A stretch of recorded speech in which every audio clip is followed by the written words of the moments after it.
बात देखिए, वाजपेयी साहब का जिक्र यहाँ पे हुआ, निश्चित तौर पर एक अच्छे नेता थे। भारतीय जनता पार्टी में भी बहुत उम्दा किस्म के नेता रहे हैं। राजकुमारी कौल को और आगरा की मुखबरी को छोड़ दीजिए तो वाजपेयी साहब एक मैं मानता हूं बड़े ऐसे विपक्षी नेता रहे हैं अपने वक्त में, जिनका सम्मान सत्ता पक्ष की बहुत ईमानदारी से करता। लेकिन आप श्यामा प्रसाद मुखर्जी को भूल गए। ये कांग्रेस का चरित्र है। उस वक्त जब इस देश के हमारे ही पुरखों ने जो आजादी की लड़ाई लड़कर हटे थे, उस पार्टी को सिरे से नकार दिया जो कभी फिरंगियों की गोद में रहती थी। बावजूद उसके पंडित जी लेकर आए श्यामा प्रसाद मुखर्जी को, कि उस पर सवाल खड़ा करेंगे, ये बाबा साहब पर सवाल खड़ा करेंगे। नहीं, देखिए पास्ट के अंदर बहुत सारे ऐसी चीजें हैं जिसके ऊपर यकीनन मैं जाना नहीं चाहूंगा, और आप भी बेहतर तरीके से, अवाम भी बेहतर तरीके से समझती है कि उसकी सच्चाइयां क्या है। एक चीज जो आमतौर पर लोगों के जहनों में मजाहियाई अंदाज में, लेकिन कहीं ना कहीं सवाल उठता है कि क्या अपोजिशन में कांग्रेस सबसे ऊपर है और सब मजबूती के साथ लेकर के चल रही है, क्या कांग्रेस को इस बात का कभी पछतावा होता है? आपको ऐसा कभी लगता है कि जो जिस तरीके से हिंदू मुस्लिम तुष्टीकरण या फिर सनातन धर्म या फिर इस तरह से एक प्रोटोकॉल पकड़ लिया है खासतौर पे बीजेपी ने, और जो इस वक्त की जमात है बरसर इक़्तिदार में, सेंटर में या कई स्टेट में, उन्होंने एक अपना एक समझिए कि ये एक टॉपिक पकड़ लिया कि हमें ये पकड़ करके चलना है आगे, और इसी के जरिए हम विपक्ष को भी पस्त कर सकते हैं और आम लोगों को भी। क्या आपको कभी पछतावा होता है कि एक ऐसा टॉपिक जो आपको पकड़ना चाहिए था, क्योंकि बड़े पैमाने पर तो हुकूमत आपकी रही है आजादी के बाद से, तो क्या आपको लगता है कभी कि उस तरह की टॉपिक हिंदू मुस्लिम वाली आप नहीं पकड़ पाए? देखिए, मैंने आमिर भाई पहले कहा कि कांग्रेस का जन्म इस देश में इनकलाब की लड़ाई के दौरान, हमें फक्र है, मैं गर्व महसूस करता हूं, और कांग्रेस की जो वैचारिक दृष्टिकोण है, मैं फिर से बता दूं, वो कभी भी सांप्रदायिक नहीं रहा। क्या सत्ता आपके हाथ में है या आने वाले निकट भविष्य में होगी, ये सवाल बहुत ज्यादा मायने नहीं रखते कांग्रेस के लिए। पहले तो मैं ये समझता हूं। दूसरी बात देखिए, आपको एक चीज समझनी है, किसी विपक्षी नेता ने एक दिन बोली थी बहुत अच्छी बात, आज मैं फिर से बोल देता हूँ कि पंडित जी का भूत आज भी बड़ा मत। तो वो लोग जो 11 साल से, अगर वो आज भी पंडित जवाहरलाल नेहरू जो देश के पहले प्रधानमंत्री थे, उनके अलावा उनके पास बोलने को बड़ा मुश्किल या तो इंदिरा जी बचती हैं या राजीव गांधी जी बचते हैं, तो ये बताता है उनका अपना वजूद क्या है। ये जो तर्कहीन तथ्य पेश करने वाले लोग हैं, इन्होंने अपने कार्यकाल में क्या किया ये देश देख रहा है। और देखिए, ये सोशल मीडिया का दौर है, विपक्ष अपनी काम को, अपनी नैतिक जिम्मेदारी को बाखूबी निभा रहा है। लेकिन दिक्कत क्या है, जब आप एक तानाशाह की तरह सत्ता पर काबिज हो जाए। अभी तो मैंने आपसे वो बातें नहीं की है, लेकिन देश जानता है हिरन पांड्या की हत्या कैसे हुई, जज लोया की मौत के पीछे के राज क्या हो सकते हैं। देश को आशंका है, देश को उस युवती के बारे में भी सवाल खड़े करने की इजाजत है जो ऑपरेशन स्नूप गेट बना था जिसके ऊपर। तो बहुत सारी बातें, बहुत सारे सवाल ऐसे हैं जो इनके किरदारों पर सवाल खड़ा करते हैं। आज दिक्कत ये है, हमारे देश को बहुत सारे ऐसे ज्वलंत मुद्दों पर ध्यान देना चाहिए, सरकार को ध्यान देना चाहिए। एक तरफ चाइना हजारों मील अंदर आकर बैठा है, ब्रह्मपुत्र पर वो बांध बना रहा है, पाकिस्तान को यूएन का सिक्योरिटी काउंसिल में चेयर और को चेयर मिल जाती है, करोड़ों रुपए का उसको लोन मिल जाता है। दुनिया का कोई देश आपके साथ ऑपरेशन सिंदूर में खड़ा नहीं होता।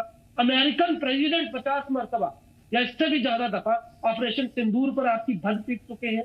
एक जो आपका एवरग्रीन फ्रेंड रशिया था, आप उसके साथ भी रिश्तों को बनाए नहीं रख पाए। नेपाल हो, हमारे साथ श्रीलंका हो, भूटान हो, बांग्लादेश हो, म्यांमार जैसा वित्तीय भर का देश आपको आंखें दिखा रहा है। आपकी तैनात की गई सेना के लोगों को उसने वापस धकेल दिया। आपके पास किसी सवाल का कोई उत्तर नहीं है। एक प्राइवेट कंपनी ने आपके घुटने लगवा दिए, देश के हवाई अड्डों को आपने बस अड्डों से भी बदहाल स्थिति में पहुंचा दिया। आपके पास कोई जवाब नहीं है। देश के पीएमओ में बैठे इनके एक बड़े खास नौकरशाह पर सवाल उठते हैं। सवाल ये उठता है कि वो वहां बैठकर तो बैटिंग ऐप चला रहे, किसी महिला का नाम आता है, कितना कुछ इस देश के सामने आ रहा है, उन पर ये बात नहीं करेंगे, सिर्फ और सिर्फ बात होगी। और एक बात मैं सोहेल भाई को बता दूं, उन्होंने नाम लिया मैं शायद भूल रहा हूँ, हुमायूं करके नाम लिया कि ये आदमी वहां पर बाबरी मस्जिद को लेकर सवाल खड़े कर रहा है। तो आपकी जानकारी के लिए बता दूं, ये जो विधायक है ये 2019 में भारतीय जनता पार्टी से लोकसभा का चुनाव लड़के हटा है। बिल्कुल। तो ये मुझे बताना, क्या इसके लिए कोई भूमिका बांधनी होगी, किसके पीछे कौन है? जब इस देश का प्रधानमंत्री एक पब्लिक मंच से देश की करीब करीब 18% आबादी को ये कहता है कि जिनके बच्चे ज्यादा होते हैं, जो कपड़े को देखकर पहचाने जा सकते हैं, ऐसे बयान, ऐसे नफरती भाषा इस्तेमाल जब इस देश के सर्वोच्च संवैधानिक पद पर बैठा व्यक्ति करे, जो एक बड़ा गरिमामय पद है, तो इस देश के लोगों को सवाल खड़ा करना चाहिए। एक अंतिम बात कह के आमिर भाई बात बिल्कुल बोलिए। दिक्कत क्या है? दिक्कत क्या है कि हमारे देश में जो डेमोक्रेटिक सेटअप है उसमें एक नेता जो आज एक पार्टी तोड़ता है दूसरे से दूसरी पार्टी बना ले, यहाँ पर वो अमेरिकन स्टाइल फेडरल स्ट्रक्चर नहीं है कि 51% वोट लेंगे तो तभी आप सत्ता में आएंगे। यहाँ 28% वाला या 27% वाला भी सत्ताधीशी हो सकता है। और मुझे लगता है यही कारण है जो आपने तमाम सवाल पूछे कि विपक्ष की भूमिका का क्या है, क्यों विपक्ष जो है वो अब मजबूती से खड़ा नहीं हो पा रहा। हकीकत ये है कि इतनी कम मात्रा में वोट लेकर भी तीसरी मर्तबा, और बता दूं आज भी एडीआर सुप्रीम कोर्ट में 69 सीटों को लेकर अपने मामले के साथ, अपनी याचिका के साथ मौजूद है, जो ये कहती है कि भारतीय जनता पार्टी वोट चोरी की सरकार से बनी। बाकी नेता प्रतिपक्ष ने तो ब्राजीलियन मॉडल से लेकर लाखों वोटों की चोरी जो है देश के सामने रख दी। इसके बाद भी कोई सवाल हो तो मैं समझता हूं ये विपक्ष की समझ जाती। बड़ी बात यह है कि जो एक पार्टी के लिए एमएसपी है वो दूसरी जमातों के लिए कहीं न कहीं परेशानी की वजह भी, लेकिन असल परेशानी वहां नहीं है। असल परेशानी है कि अवाम तक क्या इन चीजों की जरूरत है, या फिर इन तमाम चीजों से परे क्या मुल्क की डेवलपमेंट, ओवरऑल डेवलपमेंट में नुकसान हो रहा है, या आइंदा आने वाले दिनों के लिए जो प्लानिंग है उसमें कहीं न कहीं हम भूल कर रहे हैं, चूक हो रही है। और आने वाले दिनों में जब हमारे अपने जब हम गुजर जाएंगे, हमारी आने वाली नस्लें हिंदुस्तान में हम सभी को देखेंगी, तो क्या वो ये कहने पर मजबूर हो जाएंगी कि हमारे अपनों ने, हमारे बाप दादाओं ने किसी गलत चीज को या कुछ ऐसी प्रथा को जिसे नहीं होने देना चाहिए था, उस चीज में खामोशी अख्तियार की थी। बहुत सारी ऐसी चीजें हैं जिसका जानना और समझना जरूरी है। इसके बावजूद कि आप हिंदू हैं, irrespective of you are Muslim, या फिर इन तमाम तर चीजों से परे कि आप हिंदुस्तानी हैं या नहीं है, इस चीज का सबूत हर एक को चाहिए। शुक्रिया तमाम तर मालूमात के लिए। हालांकि आज के जो मुद्दई थे वो हाजिर नहीं हो पाए, मुद्दा आले के ऊपर बातचीत नहीं हो पाई, और जिन चीजों को हमें असल में घेरना था उन तमाम तर चीजों में कहीं न कहीं हम चूक गए, और उस चीज के ऊपर बात भी होनी है। लेकिन हाँ, आइंदा फिर कभी। काज़मी साहब बहुत शुक्रिया, बहुत ही खूबसूरत अंदाज में आपने हमें समझाया, लोगों को समझाया, और सिंह साहब अपने कीमती वक्त के लिए बहुत बहुत शुक्रिया।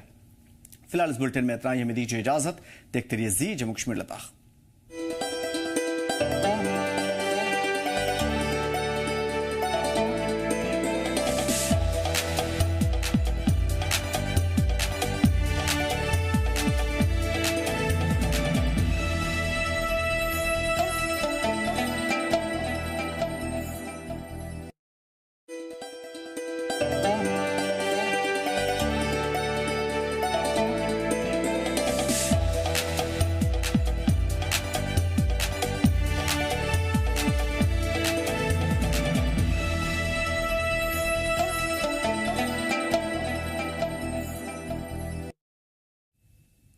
आदाब, नमस्कार जी जम्मू कश्मीर लद्दाख देख रहे हैं आप। मैं हूं आमिर एहसन, आप सभी के साथ शुरू करते हैं 5 मिनट में 5 बड़ी खबरें।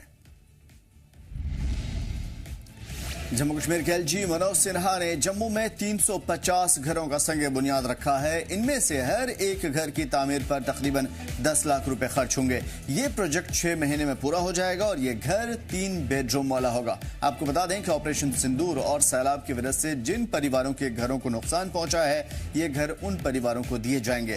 खास बात यह है कि इनमें से हर एक घर का बीमा भी कराया गया है, और इसी तर्ज के घरों का संग बुनियाद इससे पहले पुंछ और राजौरी में भी एलजी मनोज सिन्हा ने रखे थे।